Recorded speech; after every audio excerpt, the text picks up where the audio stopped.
கை மூஞ்சி அறிக்கை மூச்சு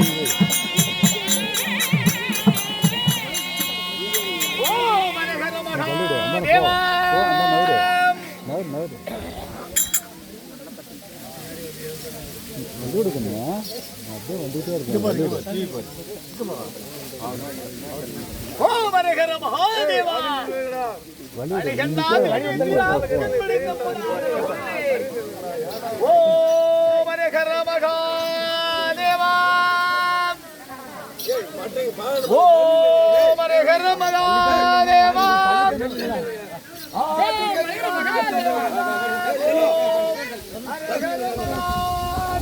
கொஞ்சம் அப்படியே நடந்து நிற்க சொல்லுங்க.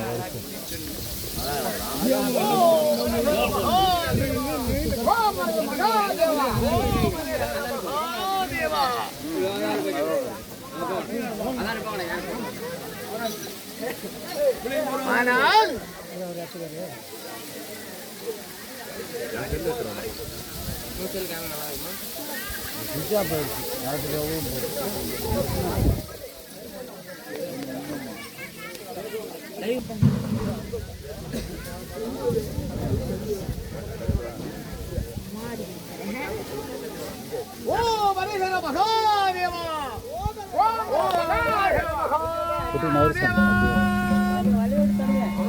அப்படியே நடந்து இன்னும் நவருங்க.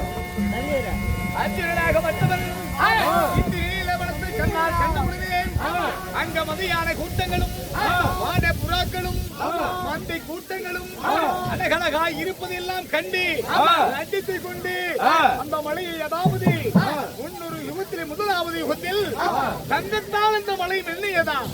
அப்பொழுது இந்த தரணிக்கும் புவனத்திற்கும் ஆனத்திற்கும் ஓங்கி வளர்ந்து கொண்டிருந்ததனால் தங்க மலை என்றதற்கு முதல் யுகத்திலே பெயர் கொண்டது.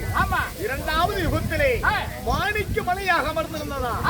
மூன்றாவது யுகத்தில் அதாவது வெள்ளிங்கிரி ஸ்தலம். இந்த வெள்ளிங்கிரி ஸ்தலத்தை அதாவது துவாபர யுகத்திலே வெள்ளிங்கிரி ஸ்தலம் என்று சொன்ன உடனே அர்ஜுனாகப்பட்டவன் இந்த வெள்ளிங்கிரி கண்டார். தங்களால் கண்டு தன் மலைகளிலே மலர்களை தூவுகின்ற விதம் காண்க.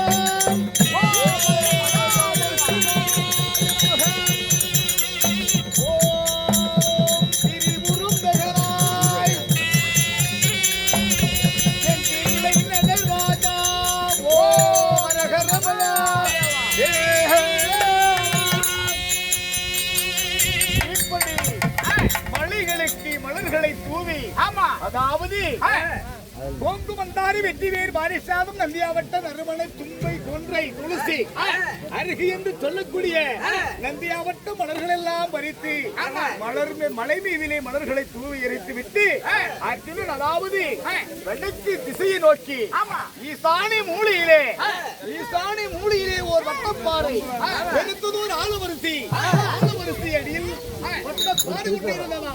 அந்த வட்டை பாறைக்கடியில் ஒரு புற்றுக்கொண்டிருந்த கண்ணி புற்றுண்டு இருக்கிறது.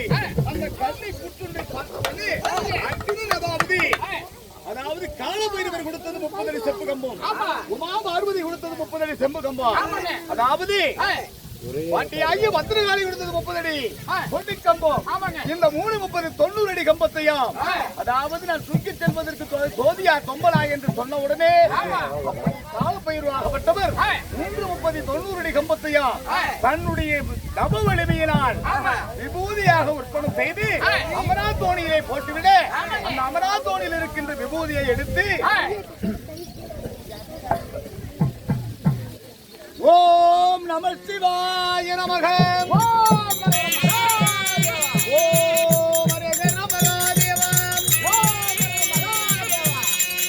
ஓம் நம சிவாய என்று சொன்ன உடனே ஓட்டியான் என்றதாம்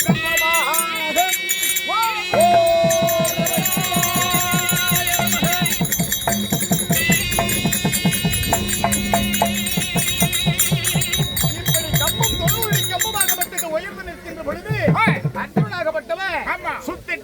அமர வைத்து பெருத்ததோ லிங்கத்தை ஒர்ப்பணம் செய்து அதாவது அந்த கன்னி புற்றிலே மண் உருவத்தை செய்து அந்த கம்பத்திற்கு அடிவாரத்திலே